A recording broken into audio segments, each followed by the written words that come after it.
Greetings and good tidings, you good people. Welcome to Stone by Stone, an Edgewater Castle podcast, where we peel back the layers of the beautiful game like the 32-paneled onion that it is. Join me, Andrew Swanson, your host, as we engage in some insightful conversations with some very remarkable individuals. These brave souls will share their unique perspectives on the world and its game, their personal narratives, and how football has woven itself into the fabric of their lives like the thread in a highly personalized quilt. A heartfelt thank you to our production sponsors, Tightrope Recording, for their masterful sound engineering, and to our dedicated listeners. Your continued support means the absolute world to us, so thank you for it. Now, hear ye, gather round the hearth, pour something literally or figuratively warm into your cups, and welcome to Stone by Stone.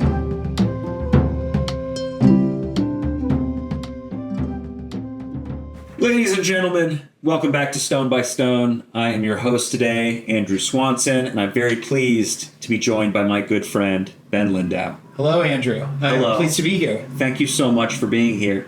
He traveled all the way from New York City to be on the show right now, so thank you so much. Yeah, it means the world. I quit my job, took weeks off just for the podcast. Absolutely. You know, you need those moments to get out there in front of the people. I agree. You know what I mean? I agree. Build a brand. Yeah, you have to. What choice do you have? None. None whatsoever. No choice. He is not here under duress, though. I will say that. Yeah. Well. Okay, and we're going to move right into our sort of prelude to the episode today. We're going to go into all the basics, your background, your upbringing. First off, tell us where you live, what you do right now, like what's your little spiel on how Ben's life has been. Yeah. Well, quick background: Chicago, born and raised, Ravenswood native. Mm-hmm. My parents now live in Lakeview. They got an apartment when my younger brother and I moved out. There's a youngest brother who still lives there. Okay. I went to school at the University of Michigan. I now live in New York City with my lovely girlfriend who requested that we move there because she's trying to be a doctor, and she will be a doctor. Yes. She's not there yet.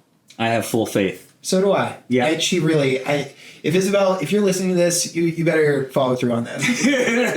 At this point, like, you need to. He's sacrificed. You've sacrificed. Listen, not to make it all about you, but it's not about me. No. But it would really throw a wrench in things if you backed out now. So.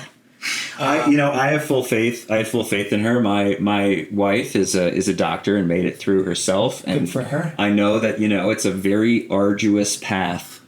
It is an arduous path, and it's long, and it takes a really long time. Mm-hmm. Requires an enormous amount of patience. Sure. For all parties, it sounds like, and you know what? You'll get there. That finish line will come. But she is extremely fortunate to have a really special partner with her. So. Yeah, no, I was thinking the same thing. Yeah. I was really just... And we get that all the time. That was right on the tip of my tongue. And I was just like, what's the thing that I mean to say? She would say the same thing. I'm sure It's a great thing would. She can't be on this podcast. I'm sure she would. She'll surely become a subscriber as soon as this episode begins. She will. When she reaches this point. So yeah, you've lived in New York now for how long? For about 2 years. Cool. Saddest part of not being in New York, or saddest part of being in New York, is not playing with Edgewater anymore. Oh, that's right. I really do miss it. Yeah, we miss you too. I know. We miss you too. It's tough to lose. It's tough to lose players and friends to the East Coast, but it does happen. Life takes us where we are. But luckily for us, you've quit your job. You've come to Chicago today to be on the podcast. And then we'll see where it goes from there. But yeah, I work in real estate. I just took a job with a private credit firm that I'm really excited to start with, and that's still play soccer. I still play for the national team. Mm-hmm. So life is good. Beautiful. That's exactly what I wanted to hear. Yeah. So to wind things back a little, sure. Tell me about growing up in Ravenswood, being a Chicago kid, like growing up. You're a little younger than me, but like growing up when you were a kid in Chicago, like paint that picture for us a little bit in like a, Scorsese way. What was it like being a kid in Ravenswood and, when you were growing up, and, lead us up to your introduction to soccer with that. Yeah. So I was very fortunate to be raised by two loving, concerned Jewish parents. We obviously lived on the north side. My mom is an OBGYN in the south side of Chicago at the University of Chicago. So I was very fortunate to spend preschool. Unfortunate for the University of Chicago Lab School. Fortunate for me to spend preschool through high school there. But it was great. I mean, one thing it opened me up to doing the drive from the north side to the south side every day is that there's more to Chicago than your few blocks. Yep. But I loved it. Growing up in a city is such a massive part of my identity. Yeah. I don't want to think about a world where I don't live in or near a major city. Yeah. And living in New York has given me really great appreciation for how good of a city Chicago is. Yeah. I love New York, but no, I mean, everything I needed was a walk away. Mm-hmm. Soccer, I grew up playing at Montrose, which was a 10-minute walk. Yeah. Friends were nearby. So I guess getting into soccer, but growing up, I did a number of sports, softball or t-ball, I guess. Yeah. Made me cry. Yeah. What? Tell us a little bit more about that. Why? Why is that boring, or just did you get hit by a ball once? Like, what's the root here? No, don't have an answer. That's fine. I just very distinctly remember crying at t-ball practice. My dad, who I know loves me, but he was disappointed in me that day. Yeah, that's fair. My dad was my t-ball coach. Sure. In upstate New York, where I grew up, and I was not good at it. You know, and when your dad's the coach, there's sort of an automatic expectation that like you better be good, or else anything else you get is because of that, right? I hear you. So I have similar childhood trauma in relation to t-ball and the diamond. Well, it's good. Yeah, it's good to know I have a kind of a partner in that. Absolutely. Really, the trauma that my dad put me through really formed a lot about my life. And drove you to soccer. Yes. Well, so I took figure skating lessons for a long time. Nice. And at some point I took the natural progression to want to play hockey. Yep. Mom didn't want me to. She'll claim that she emailed the local rec hockey coach, that he didn't email back. She didn't want me playing hockey. No. So she said, well, why don't you do soccer instead? You're already doing AYSO. Shout out to AYSO. Yep. They do an important thing for us. Absolutely. And I was like, that's fine. I guess I'll do it. Mm-hmm. And so that probably took place around 5th grade. I'd been playing soccer, again, AYSO, up until this point. Had no real interest in it. Probably 4th or 5th grade, this conversation happened. And my dad, bless him, was like, well, if you're going to get into soccer, I should really teach you about soccer. He grew up playing soccer. Yeah. I can't say it was his thing, but he did. He played in high school. Yeah. And so he took me onto YouTube and showed me clips of Ronaldinho and Wayne Rooney. And I really, it's like the classic way a kid falls in love with soccer, Absolutely. right? You watch the old Joga Bonito videos Yeah. with the clips of Zlatan and Cristiano Ronaldo juggling that gold and white ball to the, of course, Sergio Mendes music in the background. And I fell in love with it. I mean, it was such a beautiful sport, and those players especially really gave me a love for it. Yeah. And so I was like, I'm going to do this. This is my thing. I love soccer now.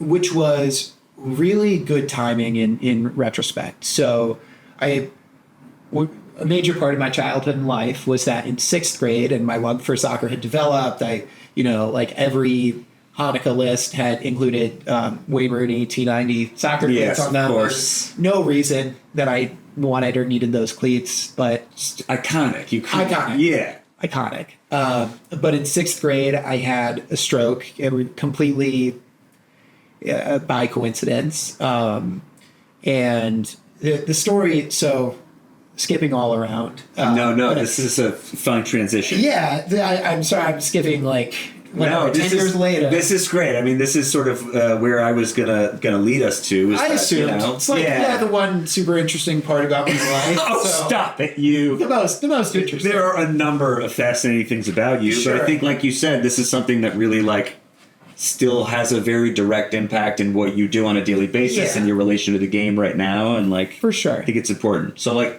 tell us what sort of happened in that instance, and we know you've fallen in love with the game already, so the seed is there. It's planted forever. The seed is there. So I had a stroke really lame story. I shouldn't say that, but it is. I hit my head on my bed, which is such a lame way to disable yourself for the rest of your life.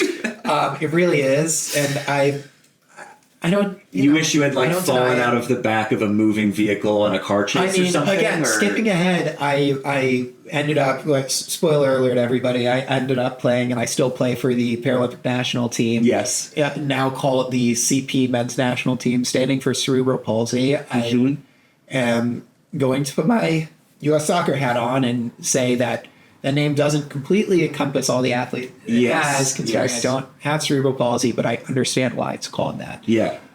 Point being, some of the players on my team have really moving stories about how they qualify for the team. Yeah. Mine is not one of them. Sure. And I own that. Yeah. I get a lot of, flack for it in the group, but you know what? Whatever. Like, what can you do? So I had the stroke. It totally paralyzed the whole left side of my body, which put a little wrench in my soccer playing. Yeah. As you can imagine, hard to play soccer when half your body isn't working. Correct.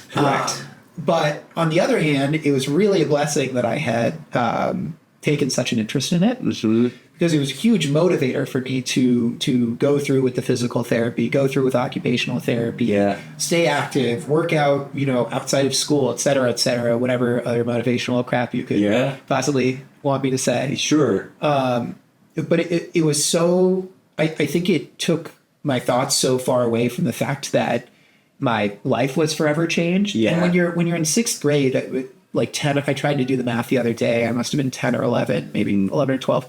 You don't kind of understand the impact these moments have on your life. Yeah. So I never would have imagined at the time, like, this is something that's going to affect me the rest of my life. Right. Yeah. And fortunately, at this point, I've done a lot of work. I am functioning and all that other good stuff.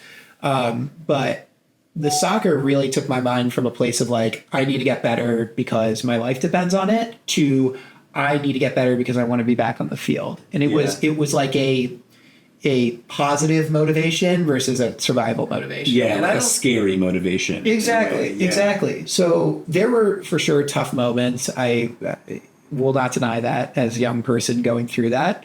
But the community of soccer, the sport, the watching it, playing it, being a fan was such a huge motivation in my recovery.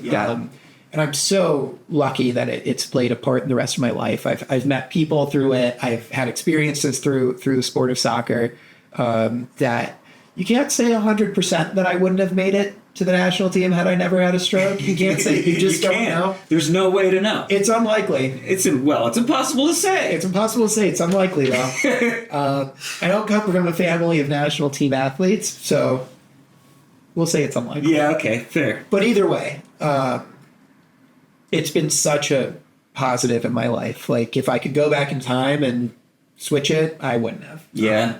I probably wouldn't have wanted to go through that again. Sure. But I really, when I think about the stroke, I can think of like a million positives to the one or two negatives. So yeah, that was a really formative experience, and it kind of cemented my bond with the sport of soccer, and it's been such a massive part of my adolescence and then high school, college, and beyond. Yeah. I mean, you try to look at things like that happening and take a positive from them, and that's fortunately what I've been able to do, and it's totally changed the trajectory of my life. So yeah, I've been very inspired by you and your story for a very long time, and this is the first time we've ever really sat down and talked about it, and which is crazy to be in front of a microphone. And we've very vaguely talked about it in the past, but I mean, it is really amazing to hear at such a young age having to really teach and be taught and teach yourself determination, but also towards something that you're passionate about and you is your light at the end of the tunnel kind of thing. That's a really, really fascinating thing. I this is obviously not in any way as a serious a thing, but when I first got into soccer at a pretty old age, sure, I was recovering from an eye accident. Okay. Right? And it was I was pretty bummed. A bunch of other stuff I couldn't do anymore, and I started watching a soccer game, and like like you said, like that sort of like borderline obsession that just seeps into you when you start to get into it. Yeah. It's so fast. So I can relate at least to the idea of like, it's a great distraction from things that are hard, you know? And at least for you as a kid, like, it's so amazing that you were able to not only like build this sense of like resilience through that at such a young age, up to the point where, you know, you did you play in high school? Yeah. Like, so talk me through the like period of time of recovery, I guess, or like how you got sort of back on the field in a way that was sort of like, you know, it's got to be a crazy journey that was very difficult. Yeah, I mean, my recovery was unique. Yeah. So for the remainder of sixth grade, I was for sure out of commission. Yeah. And then I started back up. It seemed far too early for this, but I played like seventh grade lab soccer. University of Chicago Lab School. Soccer, where I was not allowed to head the ball. Not a really big deal. Yeah. And then I took a big jump up after that and got a completely undeserved spot on the Chicago Magic pre-academy team. That is a big jump. Big jump. Yeah. Yeah. That's when I look back, team. I'm like, what was I doing there? But hey, I mean, it got me back in the swing of things for sure. Absolutely. And from there, I'm sure if I were looking back on videos and photos of myself playing, I would have been like, wow, I really should not have been doing that. Like, I should have been, you know, but I'm sure my parents were stressed every day about it. Sure. But no, it was, I think a huge part of my recovery was getting back to playing with high level people as quickly as possible. And, I played for a number of teams throughout Chicago, which I'm sure you'll remember. I played for Magic when it was PSG Magic. I played a year of FC Drive. Do you know about FC Yeah. That was a big team when we were young. And then FC Drive, my team became the first Chicago Fire City team. Right. Yes, of course. I knew there was some absorption happening there. Yes. I don't know how many teams it happened to, but I know that my team was like the first season of Chicago Fire City. And I played Chicago Fire all 4 years of high school. I played 4 years of high school soccer. Mm-hmm. Where'd you go to high school? Lab. Yeah. Yep. Absolutely. Sure. My wife teaches. My wife is a doctor in U Chicago system also. She is? Yeah. In Hyde Park? Yeah. Does she know my mom? She probably does. I mean, she's in the clinic as a family medicine person. But she's very, women's health focused. Yeah, my mom's all about women's health. The idea that they don't know each other is know or know of each other. Yeah, it's who knows. We'll get to that later. Maybe we can call the segment where we call my mom. Yeah, we can call your mom up. We'll call my wife. We'll put that on speaker, and then that'll be like the end of the episode. Or the next 45 minutes of it. Yeah, we'll see one way or another. Okay, so you've now gotten through several different clubs, youth clubs around Chicago. You've played. You started playing again in 7th grade, 6th grade, 7th grade, 8th grade. You played. Yeah. All lab in school, and then at club. Yep. And then high school, you played at Chicago Fire. Yep. And you played at lab. At lab.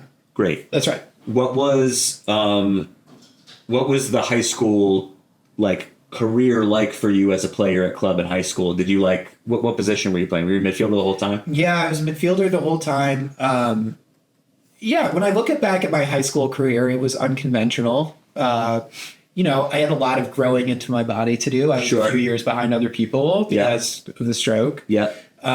So I played junior varsity freshman, sophomore year, and then played Chicago Fire off-season, both of those as well. Mm-hmm. My junior year, I made the varsity team. But again, we had a talented team then. There were some very good players. So it was a hard team to crack into, but I certainly wasn't starting by any means. And again, I was playing club and doing my best, but I think my senior year was really when I caught up with my body. Yeah. So our high school team was not great, but I had a great season. Yeah. I played fire after that. And okay, this is my connection to Edgewater. Okay. This whole time I'm playing with Tobias Nimmer, who is your beloved center back. Of course, yes. Right. So Toby and I are, and at fire, him and I were like wingers. We were both playing on the wing. But we played together for years. Yeah. Which is how I know him. Of course. How I got connected to Edgewater, etc. Yeah. But yeah, and then right when, this must have been 2016, right when my high school season ended. Yeah. I was scrolling on Facebook, which was a thing people used at that time. Yeah. And saw that the men's Paralympic soccer team was competing in Rio. Yeah. A lot about the Paralympics. I did not connect the dots at all. I did not consider myself to be a candidate for Paralympics or anything of the sort. I was interested. I was like, oh, what is this soccer team? I'd never heard of this national team. And it said it was for players with strokes, cerebral palsy, traumatic brain injury. So again, I emailed you. But if there are anybody listening who knows anybody who has had a traumatic brain injury, stroke, cerebral palsy, and can play soccer at a high level, please get in touch. Yeah. Because massive opportunity. Absolutely. This is coming out, I think, close to mid to end of April. Nice. Most likely. So that's whatever date it is today, listener, that's when this is coming out. Right. But we'll definitely in this episode include information on the team. That'd be great. Have people reach out. Sure. And just so you're aware, I'm sending that info out a little bit preemptively. This is not me putting you on blast. Oh no. I'm not willing trying to hold you to the flame, Andrew. I will do the things I say I will do, but I have not done that one thing yet. I will admit. It's okay. It's okay. It's not really time sensitive. Okay. Well, I'm a guilty guy. I mean, that's just who I am. There's some of that built in. We don't need to get into that. Yeah, we could though. We definitely could, but it would take us way too long. Fair enough. Yeah, it would take us way too long. We'd be here all night. Yeah, I'm not the right person for it. Okay, so you went to the University of Michigan. Yeah, I did. How was that? It was great. So this is where soccer really changed for me. Yeah. Senior year finishes, I find out about the team. I start playing with the team. Yeah. And my assistant coach at this time, Coach Latronica, who I think he runs a high-level soccer academy in Florida, but he was like youth national team, U18, 19 coach, et cetera, et cetera. Yeah. And was our assistant coach. And he connected me with the head coach at Michigan, which was great. Mm-hmm. And I went to the University of Michigan. I met Isabel. Wonderful things happened there. Yeah. It was a great experience. But I spent 2 years with the team, which was such an amazing experience. Yeah. Being around, I mean, there's a guy who starts in the MLS now, just like such high quality, a million guys who are captains in USL Championship. Just like really high quality players. Yeah. Like a new level for you. A new level for sure. I mean, one of my best friends growing up, David, was either the captain or one of the best players for the Chicago Fire Academy of our age and went on to play at Wisconsin. So he was like my foray into the elite youth soccer world. Yes. We're still good friends. And but yeah, these guys are just so good. It was so motivating to be with them. And, things went one way or another with the team, but it was a really special experience. The University of Michigan was awesome. I got a great education. Yeah. Go Blue. Hell yeah. Whatever, donate. Yeah. I don't have like a creator code on Michigan. Yeah, no, you can't. Well, right. Not yet anyway. Yeah. You appear on a few more podcasts. They'll have no choice. Yeah. So at this point, though, while you're at Michigan, those first 2 years with the team, are you also working with the national team also? Yeah. That was the goal with the team. Yeah. Latronica reached out to Coach Daly, kind of back and forth. The whole point was to be training and improving for the national team. Yep. And I think I did. Yeah. I mean, I had a lot of success with the national team while I was at Michigan. Yeah. We went to a World Cup. We did a good job there. We won a bronze medal at the Pan Am Games, which was great. And then the year after I left Michigan, because remember, COVID hit. Yep. So U.S. Right. Soccer was suspended. Yep. If you were anybody who played in the developmental academy, you'll remember that well because that no longer exists. Ah, yes. Right. So there are these moments. There are these moments, coronavirus, esoteric little thing that nobody knows about. But yeah, right. So 2022 comes around, and the team that I was with at that time was, of course, Edgewater. Yes. So I moved back home to Chicago after being in Michigan. I was doing training with Toby. We love to train together, and I always tried to train with him. Back in town. He's my guy. He is. He's a motivating dude to be around. He's just the best. Yeah. I mean, Toby, if you're listening to this, you're the man. Shouts to Toby. Shout out to Toby. We're gonna have all the Wimmer brothers on for an episode. Oh, that's a good. All three. Yeah, there's three of them. So. Ladies and gentlemen, welcome back to Stone by Stone. Hope you enjoyed that very expected ad break.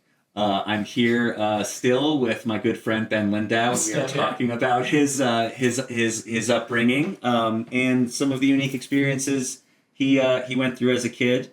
This will sort of lead us into middle school. Yeah, I think we stopped at 7th grade. Yeah, and just for everybody's benefit. We can go through this a little quicker. We don't need to go year by year. Yeah, we're gonna move a little quicker. We're gonna move a little quicker. Yep. So, great. Middle school, I played for the Chicago Fire all throughout middle school, or high school, high school. High school, played lap soccer. Yep. I kind of came into my own my senior year. You know, my body, because of the stroke, had some catching up to do, but I found that senior year kind of all came together. And I was very fortunate. I started playing with the Paralympic national team my senior year because they were at the Rio Paralympics, which, if you don't know, the Paralympics happen usually like a week or two after the conclusion of the Olympics. So there was a lot of great advertising going on, and I saw a post about the men's Paralympic soccer team on Facebook. Yeah. And I didn't really connect the dots that it was something I qualified for. Yeah. But after doing some research, I emailed the head coach, said, I don't know if this is appropriate. I am a soccer player who has had a stroke. Yes. So can I come play? Yeah. And obviously time went by, videos were sent, chats were made. And I was very lucky to get an opportunity with them. Yeah. And it inspired me. The only thing I wanted from that was to be back with the team. Yeah. I went to one camp. I knew I had a lot of work to do to get to the level that was required of me. Yeah. But wearing the crest and being with guys I had watched and supported throughout Rio was such a huge motivation to me. Yeah. That I came home and I told my parents, I was like, I need to do whatever it takes to be back with this team. Yeah. So I was very lucky. We had an assistant coach at the time, Anthony Latronica, who's still very involved in soccer, who was roommates and is very good friends with the head coach at Michigan and the University of Michigan, ultimately, where I ended up going to college. Yeah. So he put me in touch with Coach Daly, and I spent the next 2 years with the Michigan varsity team, which was a massive opportunity and step up in quality for me. But I made some of my best friends from the team. I like guys who will, be part of my wedding party, Nash and Jake, and, they're just such good quality guys. So, and on top of that, I grew as a soccer player tremendously. Yeah. And so fortunately, I had a lot of success with the national team throughout my college career. And once I graduated school, I was fortunate enough to move back to my hometown where I joined up with Edgewater Castle. Yes. And my connection was I do a lot of training one-on-one or, small group training with Tobias Vimmer, of course, is a fan favorite. Yes, he is. Love him dearly. All the neighborhood kids love Toby the best, He's the man. You will never meet somebody as positive, as wonderful, and just like solid of a guy as Toby. True. So all the wonderful superlatives I could use for Toby, he deserves them. Yep. But Toby said we had been doing training kind of that summer, and he said, "Hey, I play with this team, Edgewater Castle," which at the time, as you very well remember, was not what it is today. Nope. This is true. And he said, you should come out. It's a good group of guys. That we have some quality players, and we could use you. Okay. Sounds good, Toby. And at the time, we were at Chase Park. Yep. Oh, yeah. Dark nights. Dark nights. But I grew up 2 blocks from Chase Park, so I know it well. Yep. And Yeah, I mean, I loved the community. Obviously, playing back with Toby was a huge motivation for me. But it was such a special group, and you were extremely ambitious in what you wanted the team to be, and I was like, okay, man, Good luck, dude. Yeah, this is great. You got this. Yeah. But I played the full season for, I think, the inaugural Midwest Premier League season. Yes, 2021. Yeah, and we learned a lot. We had some good wins. We had some losses, but all in all, I think it was a respectable introduction to semi-pro soccer. Absolutely. Absolutely. And again, being with the team was such a massive part of my development for the national team. Mm-hmm. I even brought in my national team teammate, Sean Boyle, who of course is a lifelong Rooks fan. Yeah, absolutely. We got guys on the national team saying, go Rooks. We got Rooks every camp. Yeah. It's a part of the culture. And yeah, I mean, my second season, so that was 2021, 22. Yeah. 22, 23, things took a big turn for the better. Yeah. Yeah. New coach, which was exciting. A lot of new talent who came in and really pushed the program, and some, really special games and moments, which was outstanding. Yeah. What's your favorite? Just before we move on, what's your favorite memory or moment on the field? With the Rooks? Yeah, with the Rooks. What do you think? Yeah, I mean, there's the obvious answer, but I'll save it for a second. Nice. There were two. Well, I guess the second one goes with the first one. But the first one I'm really thinking of, and we talked about this earlier, there was a game, I can't remember who we were playing against. We were playing at the Fire Pitch. Okay. And we score a goal, and everybody runs over the corner flag, and we're celebrating, whatever. And all of a sudden, I get clocked inside of my head, like just completely destroyed. I'm like, wow, don't know what I did to deserve that. Yeah, surely. I played no part in the goal, so I don't know why they're charging me. And sure enough, one of our players' dads, who was a very passionate individual, had ran onto the field and given a big jump. Yeah. And somehow, in his excitement and passion, it punched me in the side. Punched you in the face. You got punched in the face in excitement. But that's one of those like adult semi-pro amateur soccer moments where you're just like, this is what dreams are made of. Truly. It was a jovial punch in the face. It was. And I took it well. I think certainly did. Smiled and waved. The second, I think I would not be alone in saying this. State Cup, was it? Yeah, State Cup semifinal. State Cup semifinal. Played against Adria, a team that we have had a less than desirable record against. Yeah. But they had some really quality players on the field that night. I mean, there was a guy who I think now plays in the MLS, like winger for Indiana, like really talented team. Yeah. And in true Edgewater fashion, we dug in, and I was so fortunate to play a good part in that game and did well. I remember it being a good game for myself, but maybe I just have a big head. It was. I mean, it was if I'm not mistaken, it was your last game for Edgewater Castle. Yes, it was my last game for Edgewater Castle.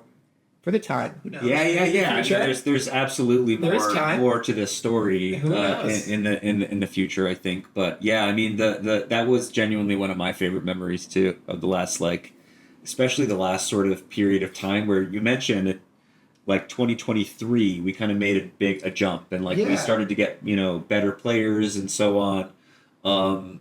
That's the year we beat that game, was in 2023, I believe, right? Yeah, and it was just such a culmination of a lot of, I think, stress and anxiety, and I have to give a lot of credit to anybody who is a part of the Midwest Premier League at all, because you spend your weekends. It's gotten a little bit more regional, which is really, really good for the league. Yes. But at the time, I mean, we were driving to DeKalb. There goes your whole Saturday, everybody on the bus together. Or Iowa. We were going to Iowa. What are we doing in Iowa? We no longer travel to Iowa. So they've got their own division now, which makes a lot of sense. Sure does. Helps the league. It's it's true though. You gotta bite the bullet as one of those early teams to really make the sacrifice. We were willing to make those trips. Well, some of us. We had to make some. We had to make some of those trips, and there were some bare bones squads, but we did it. Yep. And so either way, that game was just like a huge victory for us. Yeah. And obviously an emotional emotional one for me, and so I'll always remember it super fondly. And I hope that there are many more wins against Audrey in Edgewater's future. And it seems like you guys are heading in a great direction. Thank you. So then, very shortly after that game, though, you moved to New York. I did. Yeah. And we touched on New York a little bit already. We don't need to, go into comparisons. Obviously. Sure. Yeah. Why would we? Yeah. I mean, they just got trash cans on the street, if I'm not mistaken. I can't confirm or deny. Okay, that's fine. We don't need to go into it. We don't. It's a dirty city, though. New Yorkers.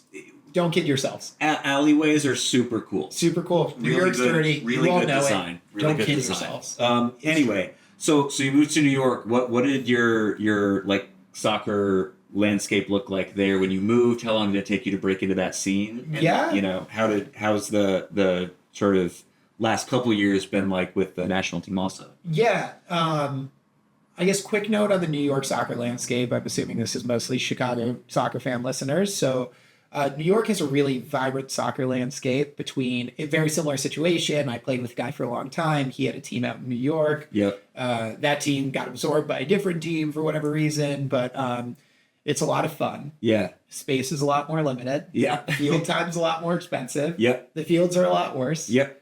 But the quality and the number of players is not a question. Yeah. I mean, there is just so much soccer talent in New York City. Yeah. So, I'm very fortunate that it took me virtually no time at all to continue playing. And but I do miss Edgewater. That's my boys. Yeah, we miss you too. Yeah. We miss you too. Once a rook, always a rook. Once a rook, always a rook, as they say. As they say. They say that. They do. It's not even me. They do. Everyone does. I don't know who does, but Yeah. they do. I don't even know where that came from. Neither do I. But it's always amazing to learn more about other soccer cities and like cultures around big urban areas. Yeah. Because like that's got to be such an important part of how we kind of like grow as a soccer nation. I think is like really supporting those structures and making sure that it's easier for players to play. Yeah, you're getting into a whole other part of my soccer experience and soccer life, which is I currently serve on the U.S. Soccer Federation's Athletes Council. Yep. And it is a really interesting time, obviously, to be a part of U.S. soccer. We're hosting the World Cup in 2026. I heard that, yeah. Just announced the Women's World Cup in 2031. Yep. National training centers being developed right outside of Atlanta. Mm-hmm. So really cool time to be a close part of the U.S. Soccer Federation. Yeah. But on top of that, it's a really cool time to be a fan of soccer, somebody involved, especially in grassroots soccer in the U.S. right now. Yeah. And I am not going to speak for Cindy, who is the current president of U.S. Soccer, who I don't know if she's going to listen to this, but if we do, Cindy, we get along great. So I'm just putting it out there now. Shouts to Cindy. Can't deny it. Yeah. We're homies. CPC. Oh yeah. She's the best. If you ever want to come on the pod, please. Please reach Cindy. out. We'd love to have you on. We can do a Zoom episode. If you're not that would be a treat. But you'd have to have me back on. Oh yeah, of course. She wouldn't do it without me. No, of course not. You guys get along. We get along great. But no, I mean, U.S. soccer's focus on grassroots soccer is immense right now, and I know they've always said that, and it's no secret that pay to play is a huge issue in the U.S. And props to you, you've built Edgewater, and I think I've put in a very charitable donation of like $100 at one point to keep the club alive. Yeah, but it was years and years of free, high-level, well-organized soccer, which should be an easy thing to do in the U.S. Yep. But is not. No. So point being, U.S. soccer, I think, is really focused on using the legacy of both the 26 World Cup, 31 World Cup, to boost grassroots programs. And I cannot even begin to imagine how you tackle the pay-to-play system. Yep. I hope one day I have enough insight and knowledge to be able to really comment on that. Yeah. But I know that it's a focus, and I know that the more attention soccer has on it, and it will because of this World Cup and the next, that can only be a good thing for the sport. Yeah. I mean, you've seen the USL is doing a ton of work to become competing league. I don't want to say alternate, but like competing league with the MLS. Yeah. And they've done a ton of work to grow their grassroots, maybe, but like the options that individuals have to play high level soccer across the country. Yes. The markets that they've been able to be in with their league is really important. Really important. Yeah. So, and same thing, expanding into the women's game. Yep. USL academies, it sounds like they have now. So really interesting work that they're doing. And the MLS obviously continues to grow with the players they're getting. And obviously, like, the attendance of their game seems to be really positive, heading in a positive direction. Yeah. Chicago Fire doing well this season. Shout out to that. I mean, let's go, boys. Let's go. Come on, men in red. Such a thrill ride so far. It really has. I haven't felt like this maybe since I started becoming a fan of the Fire in like 2017 when Bastian Schweinsteiger showed up. Sure. It's been so much fun. I've been a casual fan longer than that. But, of course. One of my friends is an analyst for them, and I've rekindled my love for the Fire. It's been fun. I've been going to the watch parties with the Red Line supporter group at Weed's Tavern. Yeah. I've had a blast. I've just had a really blast. Shout out to the boys. Shout out to the boys and girls at Red Line supporters group. Good for them. Yeah. You guys are killing it. They're doing God's work out there. For sure. So your role with the board, do you guys like meet regularly? How often do you meet? How often are your meetings? Bi-monthly? Monthly? Every quarter? What are we talking? It's the Athletes Council. I'm curious what your obsession with our scheduling cadence is. Fair enough. But what I want to know is, do you meet in person ever, and how big are Brad Guzan's hands? That's sort of where I'm really going with this. Okay. Great question. Thank you. We meet bi-monthly right now. Okay. Those are remote. Got it. Brad is an active attendant at those meetings. Good. He's always on. We have one big meeting a year, the annual general meeting, which this year was in Atlanta this past February. Makes sense. Brad unfortunately could not. Usually the Athletes Council attends. Brad obviously is still playing for Atlanta United. Yeah. So he was not there. Away game? Away game that weekend? They had an away game. Actually, I trained with... The irony of that. I know. I don't know that he would have been around anyway. It's probably true. Training.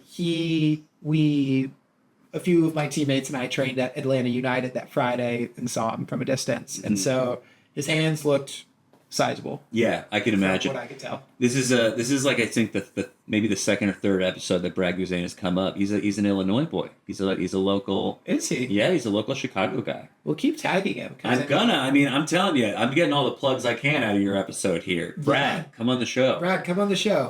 We've never talked, but it'd be good to connect. Don't be weirded out about the hands thing. That was more a joke. But yeah. Anyway, we'll continue on. What's like the main purpose of this board, and like what are the main things you're focusing on, like leading up to the World Cup, which is obviously a very important touchstone? Yeah, I think that's a great question. The Athletes Council, U.S.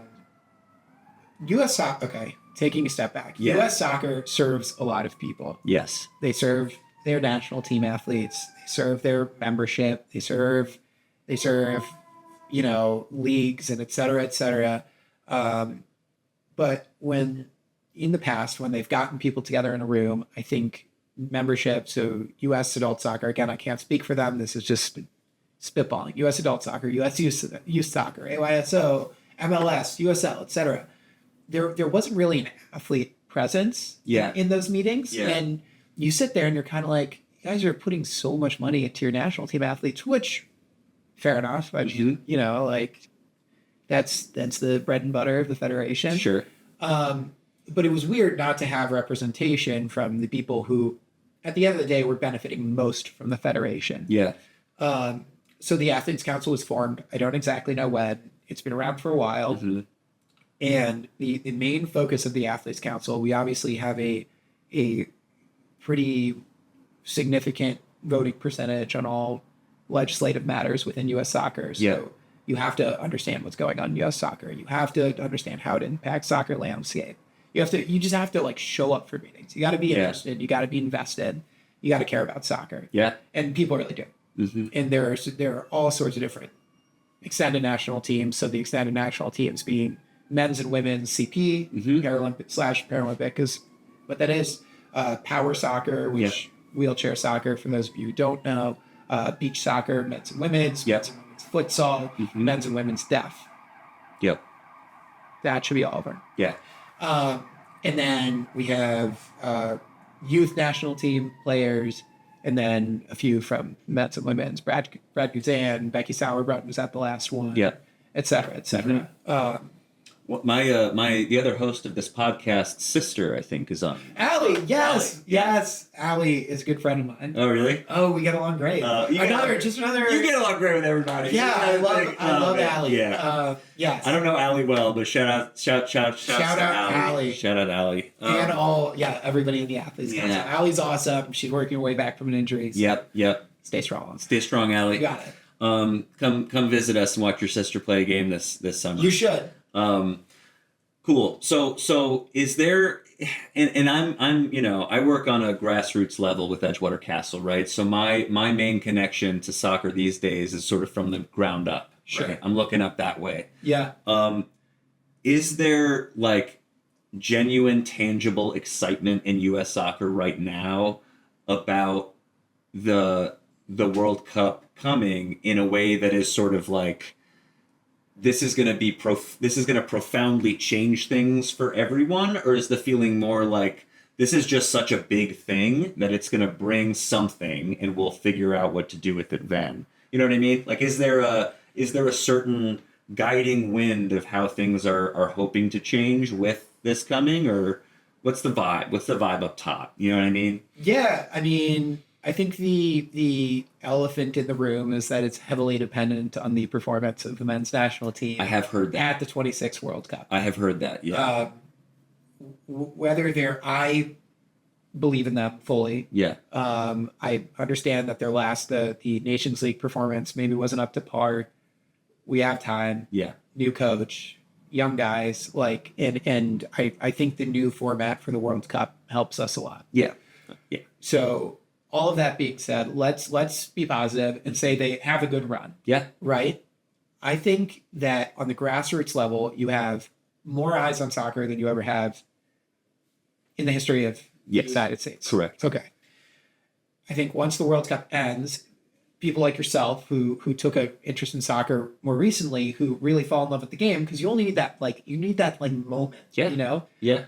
For me, it was watching Ronaldinho on YouTube. For you, it was, I don't know, watching a fire game on TV. I don't even random, know. Yeah. Super random. And I hear stories like that all the time. Oh, my friend wanted to go to a bar to watch an Arsenal game, and I fell in love with it. Oh, I saw a mixtape of Neymar. Oh, et cetera, et cetera. Yeah. You just need that moment. Yeah. And it becomes an addiction. You want more. And I think that, they're in the big markets. Seattle, you have the Sounders. Chicago, you have the Fire, et cetera, et cetera. But even more local than that. Yeah. Like part of the amazing thing of being in Europe is that any neighborhood you go to has like a soccer culture. Yeah. And I think that the US is missing that. And I think this is a huge opportunity for people to want to experience the same thing. Let's 2,000 people in Edgewater, Chicago. Yeah. Put on our Edgewater jerseys, go to a game, maybe have a pint. Who knows? That's exactly what I'm talking about. Who knows what's going to happen there? But it's like, that's our Saturday. That's our Sunday. Go support the local team because it's right there. It's not expensive and it's exciting because we love soccer and we want to support people who came from our area. Yeah. So again, I can't predict the future, but I think that the World Cup, it is only going to be a good thing for grassroots soccer. Yeah. Now, I don't know. Again, gotta have Cindy on here. That's the queen bee, but I don't know what they're doing financially with proceeds from the World Cup. I don't know if there's a World Cup, fund, foundation, et cetera, to support grassroots soccer. There very well might be. I just don't know. Yeah. But I don't. If you're a soccer fan in the United States, I don't know how you're not excited for the next 6 years of soccer. Yeah. There's a lot of good to come. It's true.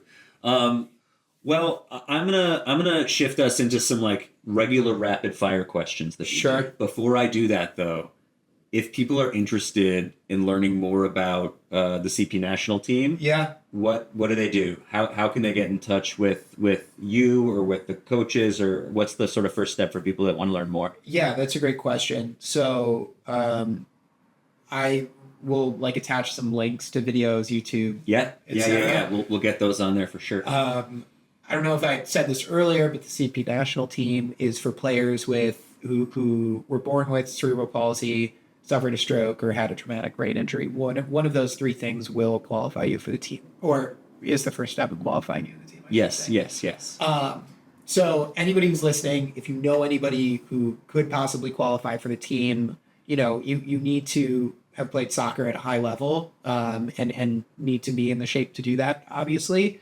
But it's an amazing opportunity to represent your country. It has taken me around the world. It has totally changed my life. So US Soccer _ENT Instagram is a great way to get involved. DM them, message them. You can follow me on Instagram. I'm very inactive, to the chagrin of my girlfriend. We are still together, so despite my posting, we are still together. How would they know? How would they know? I know. Ugh, I mean, fending people off with a pitchfork.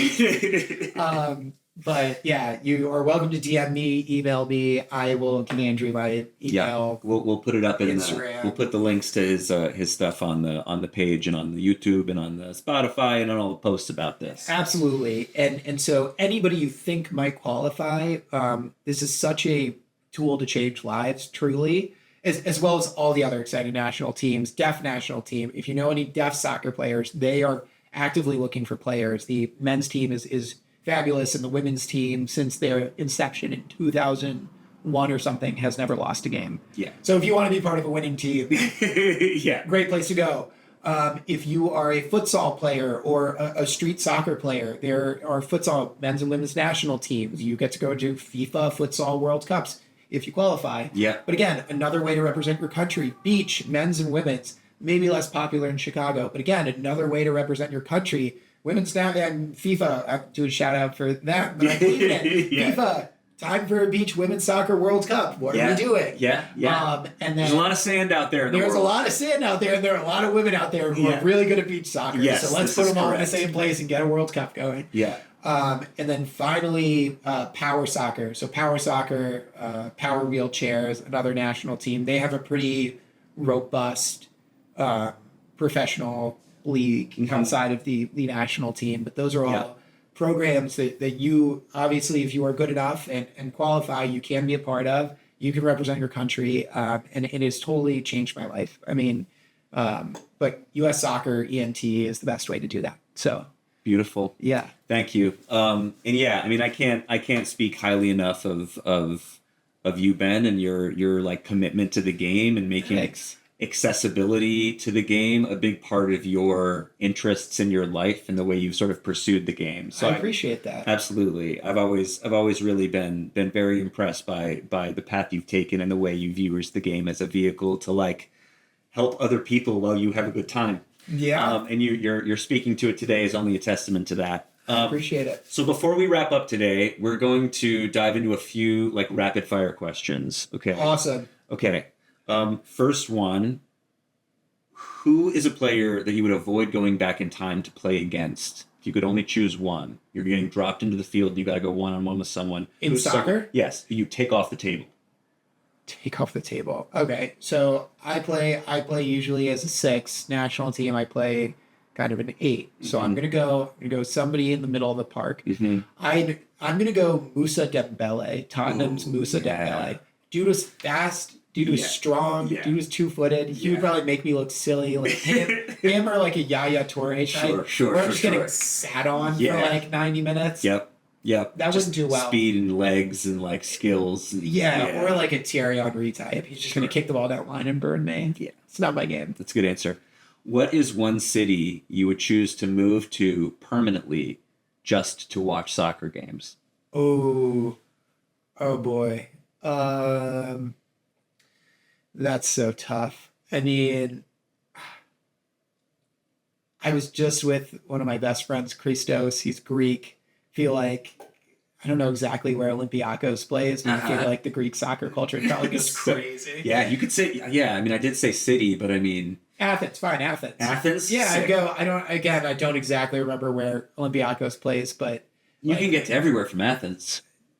Is that true? I'm sure it's in a history book somewhere. Sure. At some point. We'll put it in the show notes. Yeah, we'll put it in the show notes. Sure. Yeah. Okay, that's a great answer. A lot of people say London. A lot of people say like Madrid or Barcelona, depending on their fan base. I love that. Yeah. And that's more of a lifestyle thing too. Living in Greece would be beautiful. It would be beautiful. You would have to commit to retiring as soon as possible. Yeah. That's the lifestyle they got going on there. That's what I'm talking about. Great tomatoes. Ugh. Great views.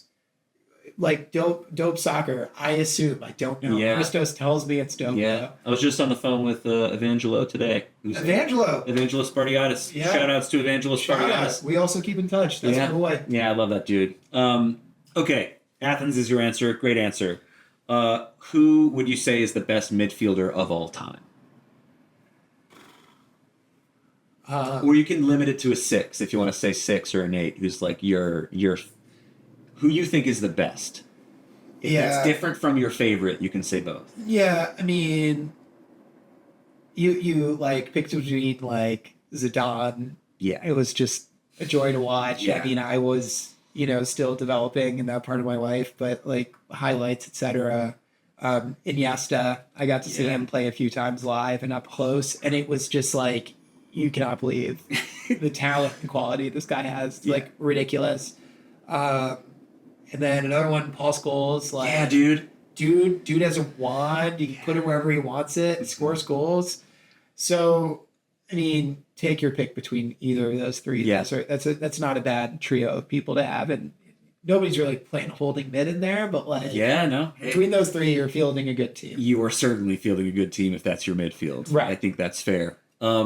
What's one thing that you would say to people who've sort of just gotten involved or just gotten interested in soccer, have like just caught the bug about, how to stay connected and get more involved and invested over the course of the next few years?